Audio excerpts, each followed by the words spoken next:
మార్చి 2024లో జరగనున్న 10వ తరగతి పరీక్షల్లో చీఫ్ సూపరింటెండెంట్ డిపార్ట్మెంట్ అధికారులు పేపర్ కస్టోడియన్ గా నియమించబడిన సిబ్బందికి జిల్లా కలెక్టర్ ఆడిటోరియంలో శిక్షణ కార్యక్రమం సోమవారం మధ్యాహ్నం నిర్వహించబడింది.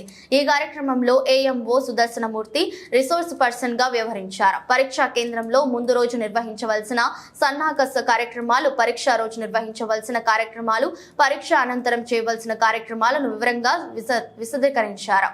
ముఖ్య అతిథిగా విచ్చేసిన జిల్లా పరిపాలనా అధికారి జిల్లా కలెక్టర్ రాజశేష మాట్లాడుతూ పరీక్షా కేంద్రంలోని ఏ ఒక్క వ్యక్తి కూడా సెల్ ఫోన్ గాని ఎలక్ట్రానిక్ సామాగ్రి గాని తెలుసుకుని వెళ్లరాదని తెలియజేశారు. 10వ తరగతి పరీక్షల్లో ఏ చిన్న తప్పిదం జరగకుండా జాగ్రత్త వహించాలని తెలిపారు. జిల్లా విద్యాశాఖ అధికారి రాధాకృష్ణ మాట్లాడుతూ సిబ్బంది అందరూ అంకిత భావంతో విధి నిర్వహణలో కృషి చేసి జిల్లాకు మంచి పేరు తేవాలని, ఈ కార్యక్రమంలో జిల్లా సైన్స్ అధికారి రాజిరెడ్డి, ఎంఈఓ నీలకంఠం, బుచ్చ నాయక్, సహాయక పరీక్షల కమిషన్ రామేశ్వర ప్రసాద్, సెక్టోరల్ అధికారి సతీష్ తదితరులు పాల్గొన్నారు. ఈ కార్యక్రమంలో రాష్ట్ర సర్వేలెన్స్ అధికారి డాక్టర్ మురారి రాజేంద్ర ప్రసాద్, జిల్లా వైద్య ఆరోగ్య శాఖ అధికారి చందు నాయక్, జిల్లా విద్యాధికారి Radhakishan, DWO Brahmaji, district youth welfare officer Shri Nagaraju, RTC depot manager Sudha, వైద్య సిబ్బంది పాల్గొన్నారు.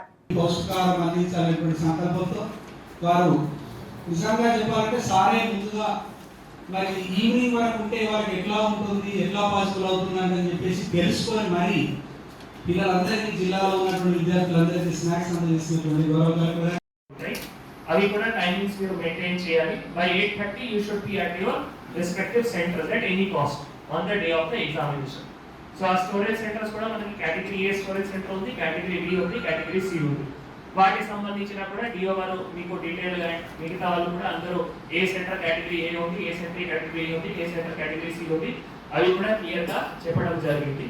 So that is very important. మనం ఈ ట్రాన్స్పోర్టేషన్ సంబంధించిన కూడా మనం టైమ్లీ 8:30 ఖచ్చితంగా మన సెంటర్ లో రావాల్సిందే. తర్వాత మనం ఎప్పుడైనా ఓపెన్ చేస్తాము, సో అది ఓపెన్ చేసిన టైంలో మనం ఇంకా స్టూడెంట్స్ కూడా ఏమేమి జాగ్రత్తగా తీసుకోవాలి మనం చాలా సార్లు ప్రెస్ నోట్ లో చెప్తాము. Okay, so they should also not bring any kind of electronic gadgets, అది స్మార్ట్ వాచ్ కావచ్చు, మొబైల్ కావచ్చు, ఇంకా క్యాల్కులేటర్ కావచ్చు, ఏమైనా ఎలక్ట్రానిక్ గ్యాడ్జెట్ తీసుకొని రావద్దు. బెల్ట్ కూడా వేయకూడదు, తర్వాత షూస్ కూడా వేయకూడదు. ఇవి అన్ని ఇన్స్ట్రక్షన్స్ క్లియర్ గా ఇస్తాము. మనం పిల్లల్ని కూడా ప్రెస్ నోట్ కానీ తర్వాత వాళ్ళ పేరెంట్స్ కానీ కూడా క్లియర్ గా చెప్తాము. So that is one important thing. Okay, confidential material మనం కాన్ఫిడెన్షియాలిటీ మెయింటైన్ చేయాలి. అసలు మనం ఎక్కడైనా బయట confidential material should not go. రావడంతో ఏడుపాయల జాతర కావచ్చు, ఎస్ఎస్సి ఎగ్జామ్స్ కావచ్చు, అసెంబ్లీ ఎలక్షన్స్ కావచ్చు, ఇట్లా ఏ అంశంలో తీసుకున్నా కూడా ప్రతి దాంట్లో ముందు వరుసలో ఉండడం నిజంగా అభినందనీయం. మరి అది లాస్ట్ ఇయర్ కూడా రిజల్ట్ బాగా వచ్చినప్పటికీ ఇంకా ఇంప్రూవ్ అవ్వాలన్నటువంటి సంకల్పంతో one thing is mobile phones will not be allowed of any person.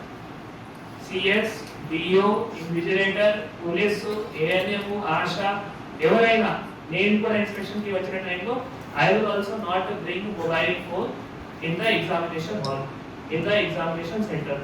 నేను ఎక్కడైనా మా బండిలో పెట్టి మళ్ళీ మొబైల్ ఫోన్ లేకుండా మళ్ళీ ఇన్స్పెక్షన్ కి వస్తాను. డిఓ గారు కూడా అలానే వస్తారు, ఎవరైనా.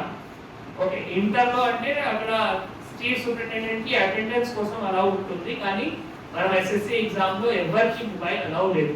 లీకేజ్ జరగకూడదు, ఉండకూడదు. వాటికి మీరు ఏ విధంగా జాగ్రత్తగా తీసుకోవాలి మీకు ఆల్రెడీ డీటెయిల్ గా బిఫోర్ ఎగ్జామినేషన్ ఏమున్నాయి, డ్యూరింగ్ ఎగ్జామినేషన్ ఏమున్నాయి, ఆఫ్టర్ ఎగ్జామినేషన్ ఏమున్నాయి. ఓకే, సో మనం same before poll, during poll, after poll ఉంటాయి కదా.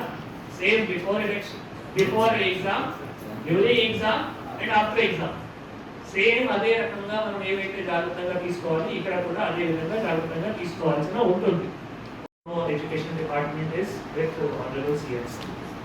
So that's the state which we all we are having. So anta high stakes unnai and munna konni vishayallo leakages వల్ల కొంత పిల్లలకి ఇబ్బంది రావడం జరిగింది. సో మనం ఈసారి చాలా జాగ్రత్తగా మనం ఇంటర్ ఎగ్జామ్ కావచ్చు, తర్వాత మనం ఎస్ఎస్సి ఎగ్జామ్స్ కావచ్చు. సో ఇంటర్ ఎగ్జామ్ మనం 28th నుంచి స్టార్ట్ అవుతుంది. ఎస్ఎస్సి ఎగ్జామ్స్ 18th మార్చ్ నుంచి మన 2nd ఏప్రిల్ వరకు ఉంటాయి. సో వీటికి సంబంధించిన ఆల్రెడీ షెడ్యూల్ ఉంది. నా డీటెయిల్ ఇన్స్ట్రక్షన్స్ మీకు చెప్పడం జరిగింది. సో